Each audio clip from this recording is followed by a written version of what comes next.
बिस्मिल्लाहिर्रहमानिर्रहीम। अस्सलामु अलैकुम वरहमतुल्लाहि वबरकातुह।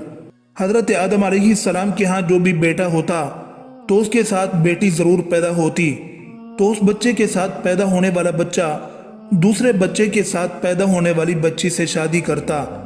हज़रत आदम अलैहिस्सलाम की सुलभी औलाद के दरमियान एक बतन का दूसरे बतन से निकाह जायज़ था। जब हज़रत आदम व हव्वा अलैहिमुस्सलाम दुनिया में आए और तवालुद तनासुल का सिलसिला शुरू हुआ तो हर एक हमल से उनके दो बच्चे पैदा हुए, एक लड़का और दूसरी लड़की। उस वक़्त जबकि आदम अलैहिस्सलाम की औलाद में बजुज़ बहन भाइयों के कोई और न था और भाई बहन का आपस में निकाह नहीं हो सकता था, तो अल्लाह पाक ने उस वक़्त की ज़रूरत के लिहाज से शरीयत आदम में यह खुसूसी हुक्म जारी फरमाया था कि एक हमल से जो लड़का और लड़की पैदा हों वो आपस में हकीकी बहन भाई समझे जाएं और उनके दरमियान निकाह हराम होगा। लेकिन दूसरे हमल से पैदा होने वाले लड़के के लिए पहले हमल से पैदा होने वाली लड़की हकीकी बहन के हुक्म में नहीं आएगी, बल्कि उनके दरमियान रिश्ता अज़दवाज जायज़ होगा। हज़रत आदम अलैहिस्सलाम की शरीयत में ज़रूरत तवालुद तनासुल की वजह से ये जायज़ था, इसके अलावा और कोई शक्ल न थी। इसको अल्लाह पाक ने उस वक़्त जायज़ फरमाया था। चूँकि बाद में इसकी ज़रूरत न रही, इसलिए फिर हज़रत आदम अलैहिस्सलाम के बाद आने वाली हर शरीयत में इसको मना कर दिया गया कि कोई बहन भाई आपस में शादी नहीं कर सकते। तफसीर मज़हरी में नकल किया गया है कि हज़रत हव्वा सलामुल्लाहि अलैहा के बदन से हज़रत आदम अलैहिस्सलाम की 40 औलादें हुईं।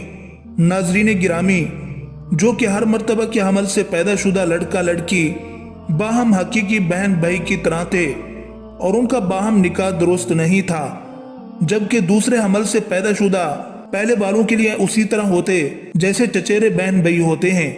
यही वजह है कि काबिल ने हाबिल से इख्तलाफ किया।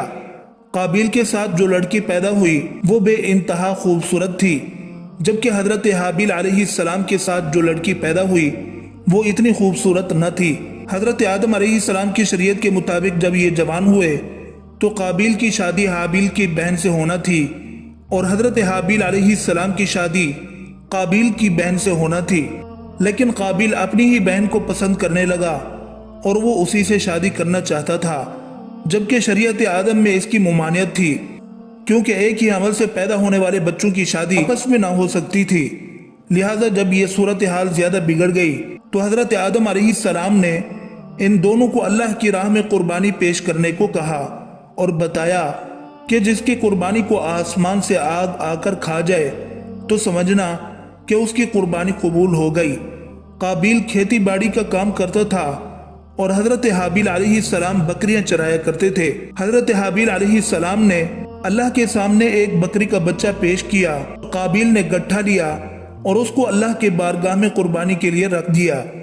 चुनाचे हज़रत हाबिल अलैहिस्सलाम की कुर्बानी कबूल हो गई, जिस पर हाबिल अलैहिस्सलाम कहने लगे कि मेरे वालिद साहिब ने मेरी कुर्बानी को कबूल होने के लिए दुआ की है, जिस वजह से अल्लाह ने मेरी कुर्बानी को कबूल फरमाया है।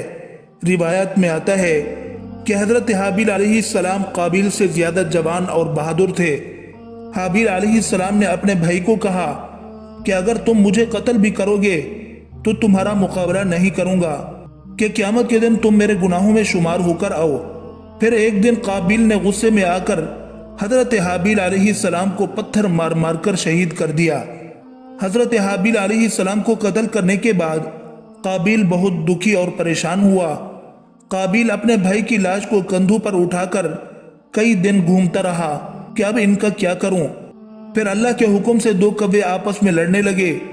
उनमें से एक कव्वे ने दूसरे को मार गिराया। यह सब कुछ काबिल देख रहा था। कव्वों ने अपने साथियों को मारने के बाद उसको जमीन में दफन कर दिया।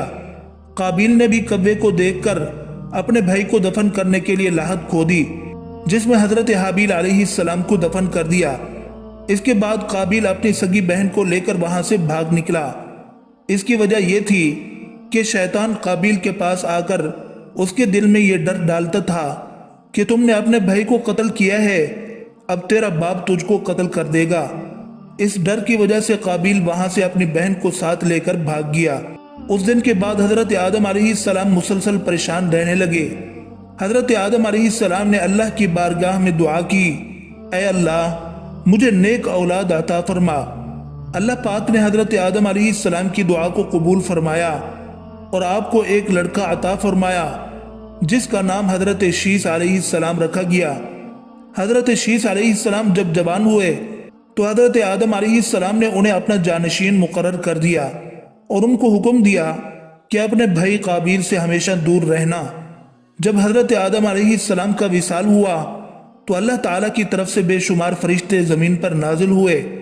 انہوں نے حضرت شیث علیہ السلام کو اپنے باپ کو دفن کرنے کا طریقہ سکھایا۔ اس کے بعد اماں حوا علیہ السلام کا بھی وصال ہو گیا۔ اس کے بعد زنا کی شروعات ہوئی۔ اس کے بعد ایک وادی میں قابیل اور اس کی اولاد رہنے لگی۔ شیطان ایک آدمی کی شکل میں ان کے پاس آیا۔ شیطان نے ان لوگوں کو عیش و عشرت میں لگا دیا۔ شیطان نے ان کو ایسے ایسے کپڑے اور گانے بجانے کے طریقے سکھائے کہ وہ کبھی بھی ان کو بھول نہ سکے۔ انہوں نے ایک دن میلے کے لیے مقرر کیا جس پر وہ برہنہ عورتیں اور مرد اکٹھے شرکت کرتے۔ اس میلے پر طرح طرح کے گانے اور موسیقی کی آوازیں آتی۔ اسی طرح جو شخص مومن تھے ان کو بھی یہ آوازیں سنائی دیتی۔ ایک دن حضرت شیث علیہ السلام کی اولاد میں سے ایک مومن کے دل میں خیال آیا کہ میں یہ سب کچھ قریب سے دیکھنا چاہتا ہوں۔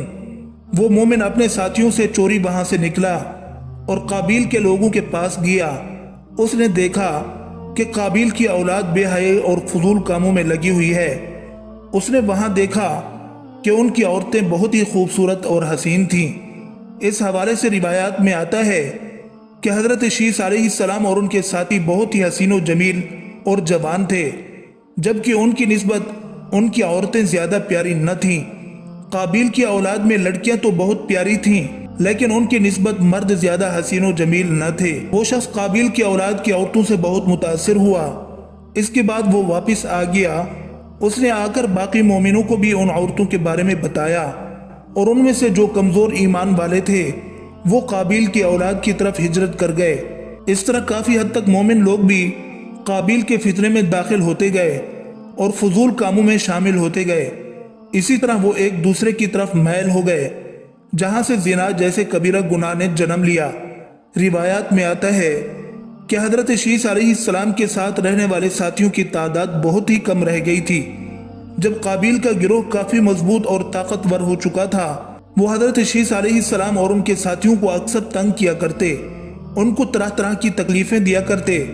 اگر دیکھا جائے تو زنا اسی وقت سے شروع ہو گیا تھا جب قابیل اپنی بہن عقلیمہ کو لے کر وہاں سے بھاگ گیا تھا اور اس نے اپنی بہن کے ساتھ ہی اپنی اولاد کو جنم دیا۔